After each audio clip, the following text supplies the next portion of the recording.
Alright, so I wanted to make a video on the origins of astrology, how astrology works. So I've been studying astrology for, more than 3 years, by watching YouTubers and kind of looking at charts online. But I only found this out until, last year when I started to really get into astrology and how it works. So basically, the questions I've always had is, what does having a sun in Gemini mean, or sun in Leo mean? What does having your moon at 25 degrees of Cancer mean?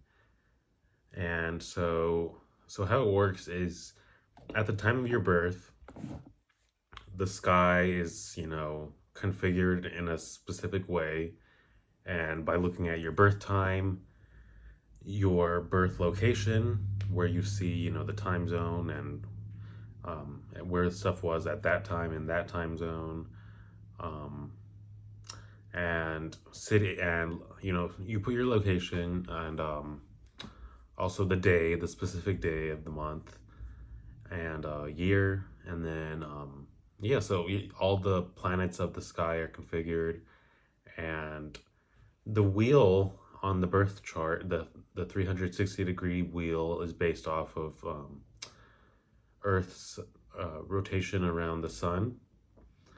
And so these people that first started studying the sky and, the different constellations, they noticed that at different times of the year, for example, in May, the sun would always line up where the constellation Taurus was, Taurus, which the constellation that they named Taurus.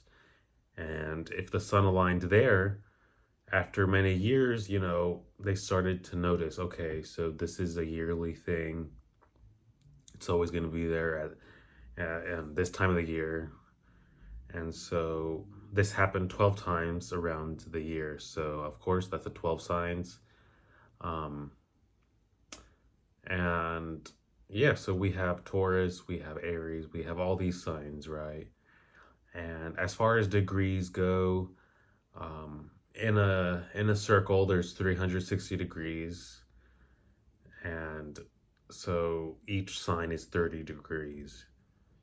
So that's why you will either be 0 degrees of Aries or 30 degrees of Aries, but you will not be 31 degrees. It goes on to the next sign, 0 degrees of Taurus.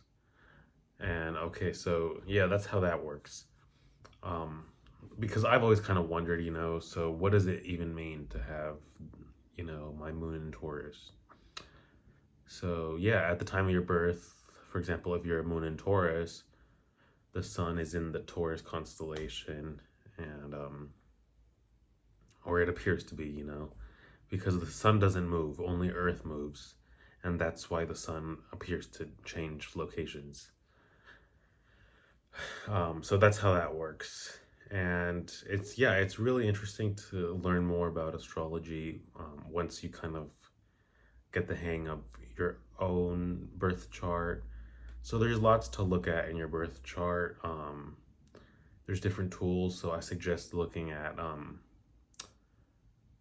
a birth chart creator online. You have to know your birth time, because one of the major parts about your birth chart is the ascendant. And if you don't have your birth time, even if it's off by like 30 minutes, you cannot guess because it could have changed. So you need to know like your specific birth time, hour and minute, and location, just to get the most accurate read. Also, another important thing I wanted to talk about is, as far as why does the sun uh, rule like your overall identity? Why does the moon rule your emotions? Why do they say that in astrology? So the reason why they say that is because, the planets, they have different characteristics. For example, the moon controls the ocean's tides here on Earth. And also, people noticed in these, ancient times that women, for example, would kind of feel different changes in their body, um, according to like where the moon was and if it was a full moon or stuff like that. So it kind of, because of that, it governs like emotion and water and like the motherly part of life. And so that's how that came about. And as Mercury, so Mercury, the name kind of comes from Greek mythology after the god Mercury, um, also named Hermes. And Mercury as a planet, the characteristics are it's very fast moving, so it moves around the sun in 88 days. So it moves very fast. That's why it's all about agility, communication. Um, Basically, they say that Mercury is all about delivering messages, so it's going around the sun super fast. It's the messenger. So that's why they, have said that that planet rules communication, thoughts, ideas, messages, and things like that. So when Mercury goes retrograde, it is true, actually, scientifically proven, actually, that Mercury affects communications here on Earth. So it's actually kind of funny how that actually worked out. But yeah, so a lot of astrology is based on Greek mythology, um, uh, ancient Roman mythology, and that doesn't mean it's fake or, wrong. It just means that it was inspired a lot by that kind of culture, because that's when they've been studying astrology, as far as the ancient civilizations, in Rome and Greece, and even in other parts of the world like South America. So yeah, that's how that works. So don't think that it's just woo-woo stuff, that okay, people are saying Mercury is retrograde, so they're just saying that to say that. No, it is, it comes from some solid ideas. And I've always kind of doubted astrology because of kind of like, the funny aspect of it, of, okay, Mercury is retrograde. What does that mean for me? But it does, like, and it's worked so well for me, astrology. Um, and it's really fun. It's a fun thing. It's a fun topic.